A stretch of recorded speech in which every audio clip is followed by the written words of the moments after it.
क्या सचमुच भगवान बुद्ध ने दुनिया बदल दी थी?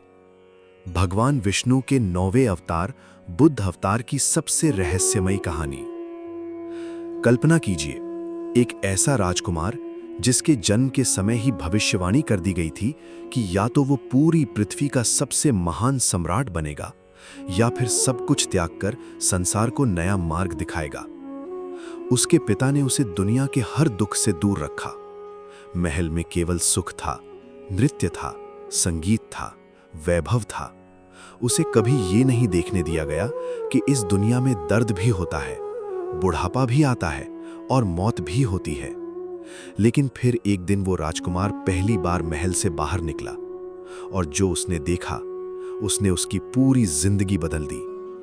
पहले उसने देखा एक बूढ़ा आदमी, कमजोर, कांपता हुआ, झुका हुआ।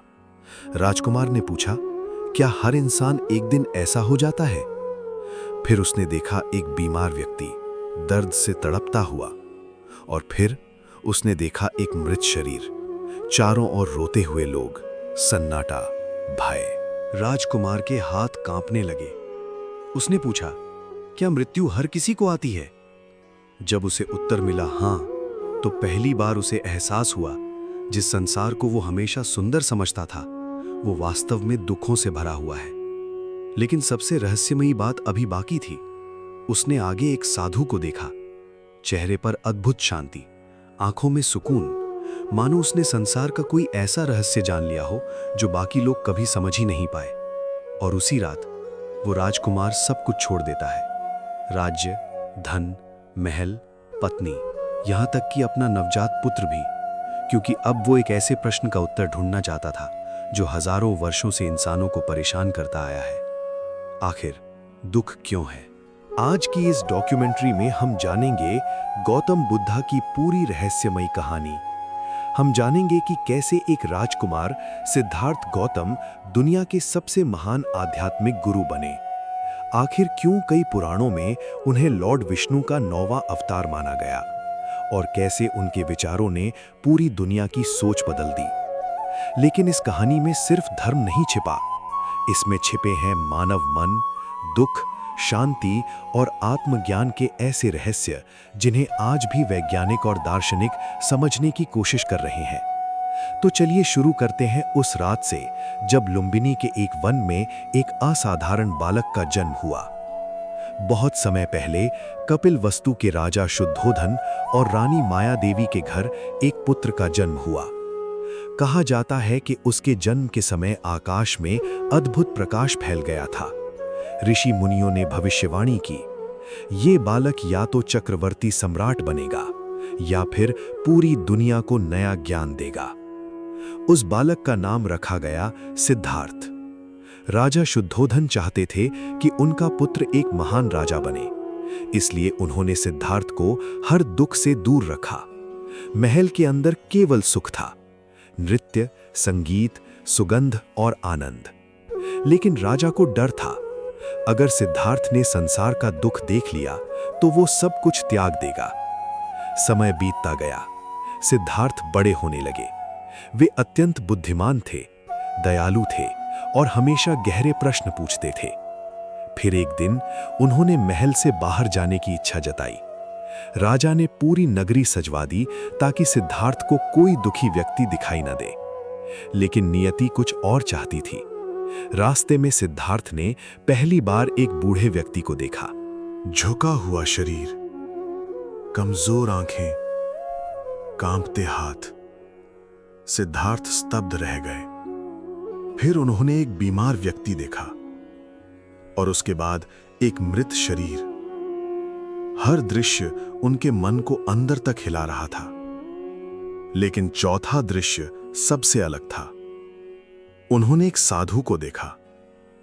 वो शांत था, निर्भय था, मानो उसने जीवन का रहस्य जान लिया हो। और उसी क्षण सिद्धार्थ ने निर्णय ले लिया, अब वे सत्य की खोज करेंगे। उस रात जब पूरा महल सो रहा था, सिद्धार्थ आखिरी बार अपने पुत्र राहुल और पत्नी यशोधरा को देखते हैं। फिर वे चुपचाप महल छोड़ देते हैं। अब शुरू होती है उनकी सबसे कठिन यात्रा। उन्होंने वर्षों तक कठोर तपस्या की, कभी कई कई दिनों तक भोजन नहीं किया, घने जंगलों में ध्यान लगाया, महान गुरुओं से ज्ञान प्राप्त किया, लेकिन उन्हें वो उत्तर नहीं मिला जिसकी वे तलाश कर रहे थे। धीरे धीरे उनका शरीर कमजोर होने लगा और फिर एक दिन उन्होंने महसूस किया, अत्यधिक भोग भी गलत है और अत्यधिक कष्ट भी। सच्चा मार्ग इनके बीच में है। इसी को आगे चलकर मध्यम मार्ग कहा गया। फिर सिद्धार्थ बिहार के बोध गया पहुंचे। वहां एक विशाल पीपल के वृक्ष के नीचे बैठ गए। उन्होंने प्रतिज्ञा ली, जब तक मुझे सत्य नहीं मिलेगा मैं यहां से नहीं उठूंगा। और फिर शुरू हुई वो रात जिसने पूरी मानव सभ्यता बदल दी।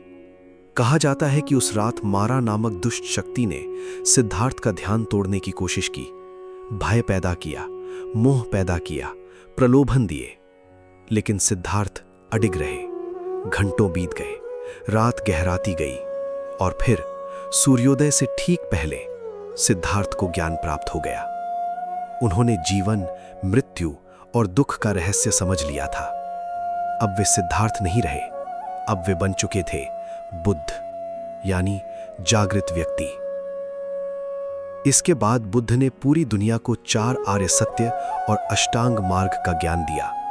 उन्होंने कहा, दुख है, दुख का कारण है, दुख का अंत संभव है और उस अंत का एक मार्ग है।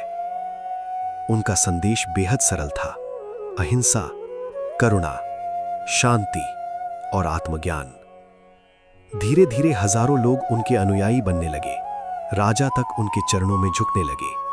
उनकी शिक्षाएं भारत से निकलकर चीन, जापान, तिब्बत, श्रीलंका और पूरी दुनिया में फैल गईं। लेकिन सबसे रहस्यमयी बात यह है, कई हिंदू पुराणों में बुद्ध को लॉर्ड विष्णु का 9वां अवतार बताया गया है। कुछ विद्वान मानते हैं कि जब संसार हिंसा और अंधविश्वास में डूब गया था, तब भगवान विष्णु ने बुद्ध के रूप में जन्म लेकर लोगों को करुणा और शांति का मार्ग दिखाया। आज भी करोड़ों लोग गौतम बुद्ध को केवल एक गुरु नहीं, बल्कि मानव इतिहास के सबसे महान जागृत व्यक्तियों में से एक मानते हैं, क्योंकि उन्होंने ये सिखाया, सच्ची जीत दूसरों को हराने में नहीं, खुद को समझने में है।